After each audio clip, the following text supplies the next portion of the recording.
1 मेला वैशाख पौर्णिमा आहे आणि या दिवशी एक विशेष योगायोग जुळून आला आहे. तो म्हणजे सिद्धियोग. ज्योतिषशास्त्रात सिद्धियोग हा सर्व कामांमध्ये यश मिळवून देणारा मानला जातो. मग या दिवशी आपण नेमकं काय करावं ज्यामुळे आपल्या आयुष्यात सुख समृद्धी येईल? चला जाणून घेऊया. वैशाख पौर्णिमा 1 मे रोजी आहे आणि या दिवशी सिद्धियोग जोडून येत असून हा दिवस पवित्र स्नान, दान, जप आणि पूजेसाठी अत्यंत फलदायी आहे.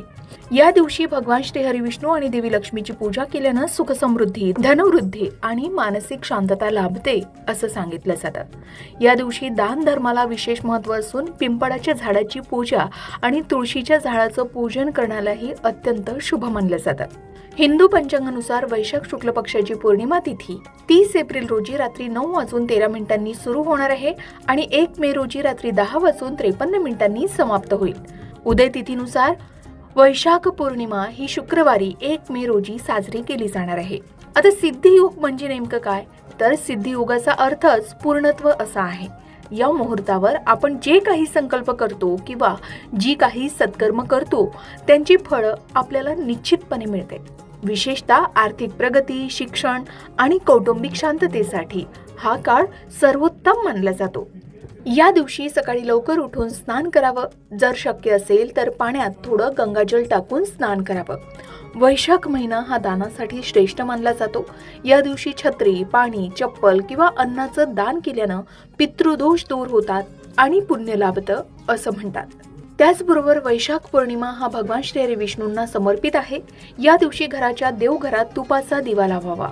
भगवान श्री हरी विष्णूंना पिवळी फुलं आणि तुळशी अर्पण करावी. या दिवशी ओम नमो भगवते वासुदेवाय या मंत्राचा जप करावा. यामुळे आर्थिक अडथळे दूर होतात.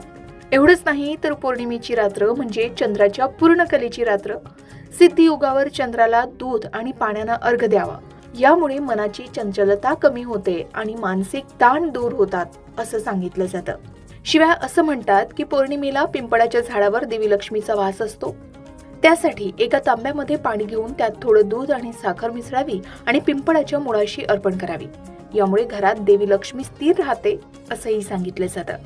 आता पौर्णिमेच्या दिवशी सिद्धियोग जुळून आला आहे. सिद्धियोगावर घरामध्ये सत्यनारायणाची पूजा किंवा कथा वाचणं अतिशय फलदायी मानलं जातं. यामुळे कुटुंबात मांगल्याचं वातावरण राहतं.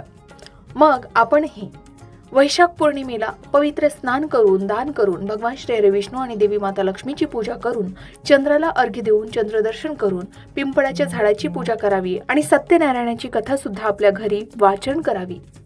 ज्यामुळे तुम्हालाही भरपूर लाभ मिळू शकतात. मग या दिवशी काय करू नये? तर या दिवशी घरात